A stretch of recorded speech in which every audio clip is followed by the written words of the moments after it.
Hello दोस्तों, कैसे हैं सब। मेरा नाम है हिमांशु और मैं स्वागत करता हूं आप सबका आपके अपने चैनल कॉमिक वर्ल्ड पर। तो चलिए दोस्तों, शुरू करते हैं राज कॉमिक्स में परमाणु सीरीज का कॉमिक विशेषांक कहर का दूसरा भाग। फिर कंबल उड़कर सो गए विनय को ज्यादा देर नहीं लगी कंबल के अंदर परमाणु बनने में। मैं परमाणु तो बन गया, लेकिन यहाँ से निकलने से पहले मुझे ये इंतजाम तो करना ही होगा कि कोई कोठरी में झांके तो मैं उसे कंबल उड़े सोया नजर आऊं। ऐसा करने के लिए ये परमाणु छल्ले एकदम ठीक रहेंगे। परमाणु छल्लों को कंबल में छोड़कर ट्रांसमिट हो गया परमाणु। कंबल के नीचे हल्के हल्के विचरण करते हुए परमाणु छल्ले देखने वालों को ऊपर से यह आवाज कराएंगे कि इंस्पेक्टर विनय सो रहा है और लंबे लंबे सांस ले रहा है। कुछ ही क्षणों में ही वह हवा में परवास कर रहा था। अब मुझे सोचना है कि अपने आप को बेगुनाह साबित करने वाले मिशन को कहां से शुरू करूं। अपनी ही समस्या की सोच में गहरा डूब गया था परमाणु। तभी ना सुन सका था गूंज उठी प्रोफेसर की आवाज को। परमाणु, चांदनी चौक के सर्राफा बाजार में एक बहुत बड़ी गड़बड़ हो रही है, तो मैं तुरंत ही वहां पहुंचना चाहिए। परमाणु, तुम सुन रहे हो ना मेरी आवाज को? परमाणु में प्रोफेसर, तुम मेरी आवाज सुन रहे हो ना? उफ, ये आज क्या हुआ परमाणु को? मेरी आवाज को सुनकर भी वह उसे अनसुनी कर रहा है। तिलमिला उठे प्रोफेसर, अचानक बौखला उठे। ओ नो, ये परमाणु को क्या हो गया? अपनी ही सोचों में गुम हुआ हाई टेंशन तारों की तरफ बढ़ रहा है जिसमें 25,000 वोल्ट का करंट है। उफ, शॉर्ट सर्किट होती उन वायरों से टकराकर परमाणु का हश्र भी इन पक्षियों जैसा ही होगा, इसलिए परमाणु को रोकना होगा। परमाणु को रोकना होगा प्रियंका। Okay professor. प्रोफेसर के सामने खड़ी वह बला की सुंदर युवती एक क्षण बाद ही हवा में मिसाइल की सी तेजी से उड़ती नजर आ रही थी। अब तक प्रियंका की जान जब तक प्रियंका की जान में जान है, परमाणु की जान को आंच भी नहीं आ सकती। परमाणु विचारों के भंवर में डूबा जो तेजी से उस ओर बढ़ रहा था जहां हाई टेंशन वायरों के रूप में मौजूद मौत उसका इंतजार कर रही थी। मुझे अपने आप को बेगुनाह साबित करना ही होगा। परमाणु एकदम बेखबर अपनी मौत से सिर्फ 1 इंच दूर था। वह तब जब ठाक, ओह, रुक जाओ, वह प्रचंड प्रहार उसे यथार्थ की दुनिया में खींच लाया था। पलंका, तुमने मुझ पर वार किया पलंका? हाँ परमाणु, मैंने तुम पर वार किया। जानते हो क्यों? क्योंकि तुम्हें मौत के मुंह में जाने से बचाने के लिए मुझे यही एक तरीका सूझा था। मौत? कैसी मौत? वह मौत। उफ, उफ, उन वायरों से टकराकर मैं भी राख हो गया होता। उफ। हाँ परमाणु, ऐसा ही होता अगर मैंने सही समय पर प्रियंका को तुम्हें बचाने न भेजा होता। मेरी आवाज़ तो तुम सुन ही नहीं रहे थे। सॉरी प्रोफेसर, मेरा मस्तिष्क आज बुरी तरह उलझा हुआ था। मैं तुम्हारी समस्या को अच्छी तरह समझता हूँ परमाणु, लेकिन फिलहाल तो तुम्हें उस समस्या को सुलझाने की सोचना चाहिए जो चांदनी चौक के सर्राफा बाजार में पनपी है और विकराल रूप धारण कर रही है। दूसरे ही क्षण अंगारे सा दहकने लगा परमाणु का चेहरा। परमाणु अब यथार्थ के धरातल पर आ गया है प्रोफेसर। अब हर समस्या का नाश होगा। ओ आओ प्रियंका। उफ, परमाणु को मैंने इतने क्रोध और इतनी तेजी से उड़ते कभी नहीं देखा। अब खैर नहीं सर्राफा बाजार में मौजूद समस्या की। सर्राफा बाजार, जहां वह विकराल समस्या मौजूद थी आंधी के रूप में। हा हा हा हा हा हा हा। आंधी भारत के सबसे बड़े सर्राफा बाजार में रखे सोने चांदी के एक एक कतरे को लेने आया है और उसे ऐसा करने से कोई भी नहीं रोक सकता, क्योंकि हर रोकने वाले को आंधी रेत के पुतले में बदल डालेगा। हा हा हा हा हा हा हा हा। चलती है आंधी तो उड़ती है धूल, धूल और सिर्फ धूल। हा हा हा हा हा। आंखों में ढेरों रेत भर गई है, कुछ दिख ही नहीं रहा। चारों तरफ उड़ती भयंकर धूल ने सभी को अंधा बना दिया था, लेकिन ऐसे में भी खूब देखने में सक्षम थे किलर आर्मी के वे सदस्य जिनकी आंखों पर विशेष चश्मे चश्मे चढ़े हुए थे। हमारे सिवा किसी को कुछ नहीं दिख रहा। लूट लो सब, लूटो लूटो, खूब लूटो। हा हा हा हा हा हा। तभी ठाक, हाँ लूटो, तुम्हारे बाप का माल जो है। उस वार से जो समला आंधी तो हैरान रह गया, क्योंकि सामने खड़ा था परमाणु और मैं हूं प्रलंका, और हम दोनों हैं तेरे काल। ठाक। अब अपनी तरफ बढ़ते परमाणु और प्रलंका के कदमों को आंधी ने यूं रोका। ओह, मेरी आंखें धूल से भर गई। कौन किसका काल है अभी कुछ क्षणों में ही पता चल जाएगा। आंखों में ढेरों धूल भर जाने की वजह से हड़बड़ा उठे परमाणु और प्रलंका। अगले पल तड़प उठे। ठाक ठाक आंधी। अब तुम दोनों का राम नाम सत्य करके ही रहेगा। आह, इसके हाथ से निकलती रेत सीमेंट की तरह मजबूत कैसे हो जाती है? इसका सीधा सा जवाब यह है कि जो रेत मेरा एग्जॉस्ट फैन खींच कर मेरे हाथ में फिट यंत्रों तक पहुंचाता है, उसे अगर मैंने मजबूत रूप देना हो तो। उफ, मुझे अपने हाथों की हथेली पर लगे ये छोटे छोटे स्विच दबाने होते हैं। इसी के साथ एक विशेष प्रकार का केमिकल रेत से आ मिलता है जो न केवल रेत को मजबूत बनाता है बल्कि अलग अलग रूप भी देता है। क्रोध से दहाड़ते परमाणु ने कर दिया व्यवहार। उफ, बड़ी मुश्किल से अपनी आंखें खोल पाने में सफल हो पाया हूं। अब हवा में तेरे चीथड़े उड़ते नजर आएंगे। लेकिन हा हा हा हा हा, ओ, रेत की दीवार में दफन होकर रह गई मेरी किरणें। उफ, ये रेत तेरी किरणों की तरह तुझे भी दफन करके रहेगी परमाणु। परमाणु को दफन कर सकने की ताकत न तुझ में आंधी और न तेरी रेत में। शाबाश परमाणु, ऐसे ही एक बार और होना चाहिए। भाग! लेकिन इस बार परमाणु वार न कर सका क्योंकि उससे पहले ही ये रेत से बने गोल रिंग तुम्हें बेबस कर देंगे परमाणु, और फिर मैं तुम्हें रेत में दफन कर दूंगा। रेत के उस भीषण बवंडर में ऐसा फंसा परमाणु कि फिर लाख चाह कर भी ना संभल सका। उफ, चारों तरफ से मुझ पर तेजी से बरसती रेत ना मुझे संभलने का मौका दे रही है और न उड़ने का। अब तो सचमुच मेरा इस रेत में दफन हो जाना निश्चित है। कुछ पलों बाद हा हा हा, परमाणु, काश तू आंधी से ना टकराया होता तो तू ये जिंदा रेत की कब्र में दफन ना हुआ होता। हा हा हा हा हा। उफ, रेत ने मुझे बुरी तरह फंसा लिया है। मेरे पास बचने का कोई रास्ता नहीं है। और तभी ठाक, परमाणु को कुछ नहीं होगा कमीने। प्रलंका तेरी धज्जियां उड़ाकर उसे मौत के मुंह से खींच लाएंगी।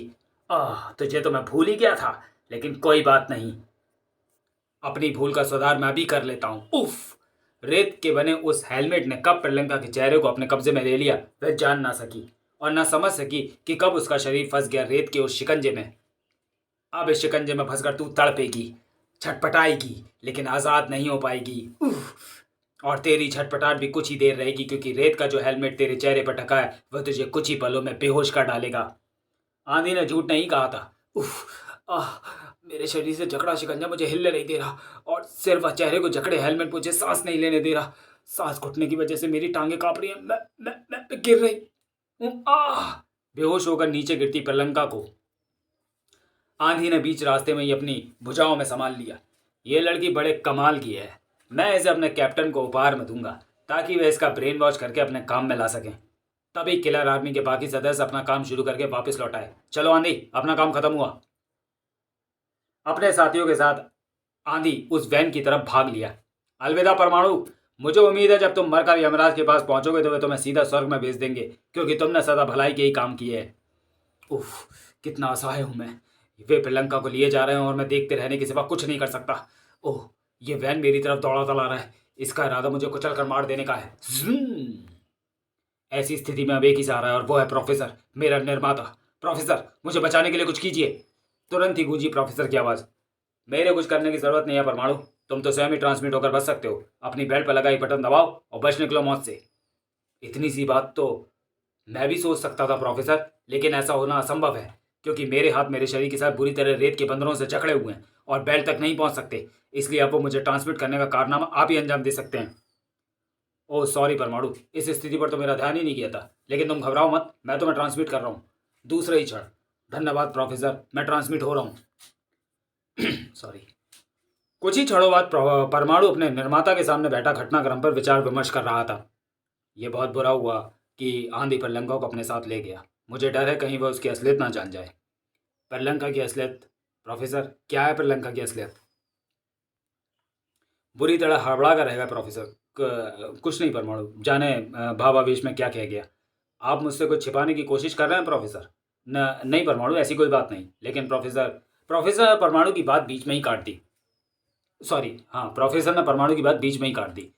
देखो परमाणु, ये विवाद करने का समय नहीं है। ये बातें बाद में भी हो सकती हैं। फिलहाल तो हमें यह सोचना है कि आंधी प्रलंका को लेकर कहाँ गया है और इस समय प्रलंका के साथ क्या घट रहा होगा। इस बारे में कुछ नहीं किया जा सकता प्रोफेसर, क्योंकि हमारे पास ये जानने का कोई साधन नहीं है कि आंधी प्रलंका को लेकर कहाँ गया है। अब तो उन्हीं की तरफ से कोई एक्शन हो तभी कुछ हो सकता है। ओह, यानी हम इंतज़ार करने के सिवा कुछ नहीं कर सकते? हाँ, लेकिन इन इंतज़ार के क्षणों में मैं खाली नहीं बैठूंगा। मैं इस बीच वे सबूत तलाश करूंगा जो मुझे यानी इंस्पेक्टर विनय को बेगुनाह साबित करेंगे। हाँ, यही तुम्हारे लिए ठीक रहेगा। परमाणु चल पड़ा अपने इंस्पेक्टर विनय वाले रूप को बेगुनाह साबित करने वाले सबूतों की तलाश में, और मुझे वे सबूत मिल सकते हैं रामा सेठी की उस कोठी में जहां मेरे विरुद्ध षड्यंत्रों का जाल फैलाया गया था। इधर तुमने इस बला को लाकर बड़ी अकलमंदी का काम किया है आंधी। अगर हम इसका ब्रेन वॉश करके इसे अपने काम के लिए तैयार कर सके तो हम तुम्हारी तरह एक और प्रलंकारी शक्ति के मालिक होंगे। फिलहाल इसके चेहरे पर चढ़ा मास्क उतारो, कम से कम इसकी सूरत से वाकिफ हो जाएं। आंधी ने आगे बढ़कर प्रियंका के चेहरे पर चढ़ा मास्क उतार लिया। इसी के साथ कैप्टन ऐसे उछला जैसे उसका हाथ दैत्य अंगारे पर पड़ गया हो। नहीं, ये प्रियंका? क्या हुआ कैप्टन? आप इस लड़की का असली चेहरा देखकर इस तरह क्यों चौंकी? कुछ नहीं हुआ। तुम जाओ, तुम इस रूम से बाहर जाओ, जाओ। आंधी उस रूम से ऐसे बाहर निकला मानो उसके पीछे भूत पड़ गए हों। परमाणु, जो मुख्यमंत्री के पीए रामा सेठी की कोठी पर पहुंच गया था। उम्मीद है यहां मुझे कोई ना कोई ऐसा सूत्र मिलेगा जो मेरे इंस्पेक्टर विनय वाले रूप को बेगुनाह साबित करने में सहायक होगा। लेकिन जल्दी ही परमाणु की सभी उम्मीदों पर पानी फिर गया। ओह, कोठी का चप्पा चप्पा छान लेने के बाद भी कोई ऐसा सूत्र नहीं मिला जो यह साबित कर सके कि यहां इंस्पेक्टर विनय को फंसाने की साजिश रची गई थी। इसका मतलब अपराधियों ने बड़ी सफाई से अपने खिलाफ हर सबूत को मिटा दिया है। विचारों में खोया परमाणु, अब मुझे निराश होकर ही वापस लौटना पड़ेगा। अचानक ठोकर खाकर नीचे आ गिरा। धप! ओह! चौंका परमाणु। मेरे हाथ मिट्टी में घुस गए। इसका मतलब यहाँ की मिट्टी ऐसी है जैसे कोई गड्ढा खोद कर उसे दोबारा भरा गया है। लेकिन बीच क्यारियों में यह गड्ढा क्यों खोदा गया है? देखना होगा। जल्द ही परमाणु की आंखों में सफलता की चमक नजर आने लगी। फुटबॉल और टेप रिकॉर्डर, ये हैं वो सबूत जिन्हें नष्ट करने के लिए गड्ढे का सहारा लिया गया था। इन चीज़ों पर ज़रूर किसी न किसी की उंगलियों के निशान होंगे। इसके लिए फॉरेंसिक टेस्ट करवाना होगा, और ऐसा टेस्ट करना प्रोफेसर के लिए बड़ी बात नहीं होगी। कुछ देर बाद प्रोफेसर की प्रयोगशाला में बोतल और फुटबॉल पर तुम्हारी यानी इंस्पेक्टर विनय की उंगलियों के निशान के साथ साथ उस शख्स की उंगलियों के निशान भी पाए गए हैं जिसके निशान ट्रॉली पर भी काफ़ी संख्या में मौजूद हैं। यानी मेरे सिवा इस फुटबॉल बोतल को उसी आदमी ने छुआ है जिसने ट्रॉली का भी इस्तेमाल किया है। यानी वह सिर्फ एक ही आदमी है। यस, और तुम्हारे लिए बात काफ़ी हद तक सहायक होगी कि उस दूसरे आदमी के दाएं हाथ में 6 उंगलियां हैं। परमाणु ने लपक कर प्रोफेसर के हाथ से फिंगरप्रिंट की रिपोर्ट छीन ली। अगर इस आदमी के दाएं हाथ में 6 उंगलियां हैं तो उसके बाएं हाथ के अंगूठे में जरूर एक लंबे कट का निशान होगा। बिल्कुल, देखो ये रहा। लेकिन तुम्हें यह बात कैसे पता चली परमाणु? ये बात परमाणु को नहीं प्रोफेसर, बल्कि इंस्पेक्टर विनय को पता चली है, क्योंकि उसकी अलमारियों में शहर के हर छोटे बड़े बदमाश के फिंगरप्रिंट मौजूद हैं। और उन सभी फिंगरप्रिंटों में यही एक फिंगरप्रिंट ऐसे है जिन्हें कोई भी पुलिस वाला एक बार देखकर फिर नहीं भूल सकता, क्योंकि ये फिंगरप्रिंट इस शहर के सबसे बड़े बदमाश और पेशेवर कातिल छंगा के। और छंगा इस समय कहाँ मिलेगा ये मैं अच्छी तरह जानता हूँ।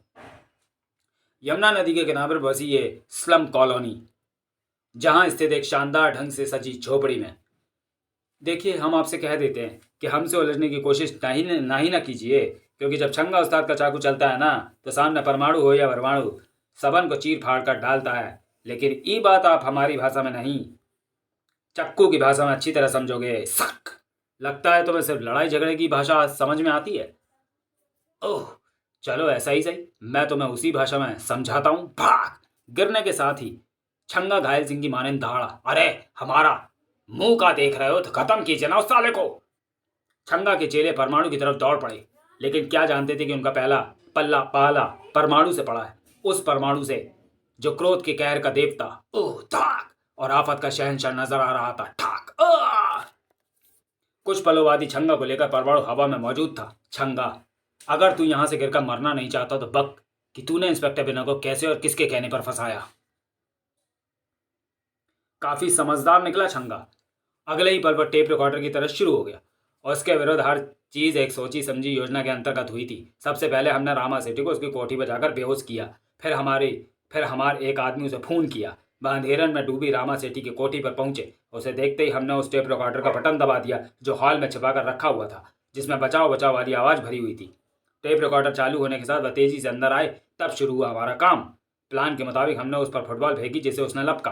फिर उसी तरह हमने बोतल व चक्कू भी फेंके, और तब जब उसके हाथ में चक्कू था तब हमने उस ट्रॉली को उसकी तरफ ढकेल दिया, जिस पर बेहोश रामा सेठी को इस तरह खड़ा किया हुआ था कि वह अपनी मर्जी से नहीं बल्कि तब गिरे जब हम चाहें, क्योंकि ट्रॉली से लगे शिकंजे ने उसे खड़ा कर रखा था।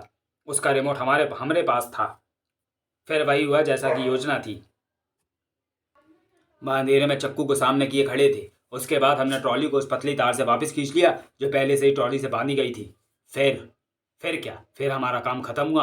हम सारे सामान को क्यारियों में गाड़ने चले गए, और एन मौके पर डीसीपी ने पहुंचकर उसको गिरफ्तार कर लिया।